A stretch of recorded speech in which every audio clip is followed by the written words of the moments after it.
This is an SUTV News Update, brought to you by the NDSU Bookstore. This week, students and organizations from NDSU got involved in the semester annual org fair. This event allows students the opportunity to get involved on campus and a chance for organizations to gain new recruits. 108 organizations attended this spring's org fair in the Memorial Union, hoping to grab the attention of new students. No matter what your interest, NDSU has many different organizations, from Greek life to student government, to get involved in.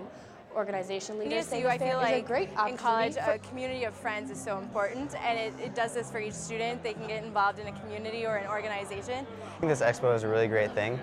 In the fall, we have the big expo outside where students walk through. They can get involved right away with college, but the spring one I think is even more important because if you didn't get involved Monday is more than just a day off of school. It's Martin Luther King Jr. Day. North Dakota State University students will have the chance to turn their day off into a day to serve others. The Plains Art Museum will also be celebrating Martin Luther King Jr. Day with speakers, arts, and crafts. Events are free, but donations will go to help local charities. A Minnesota sheriff has said that he will refuse to enforce any new regulations that are created to restrict guns in the United States.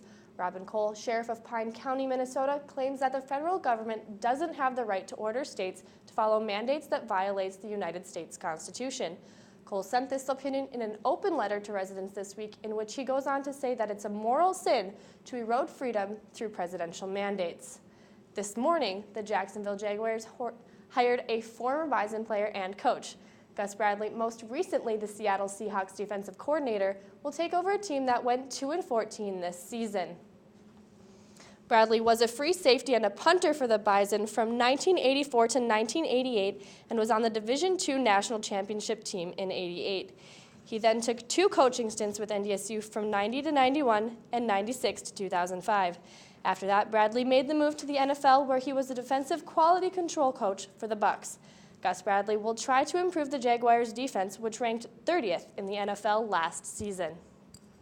Moving on to weather, tonight it's gonna cool off a little bit. There's a chance of snow tomorrow, where it's gonna warm up just a little bit, still around freezing. And looking at the 7-day forecast, we're gonna continue to see a dropping trend in temperature. We're actually gonna be in negatives for the start of next week and the weekend as well. This has been an SUTV News Update brought to you by the NDSU Bookstore.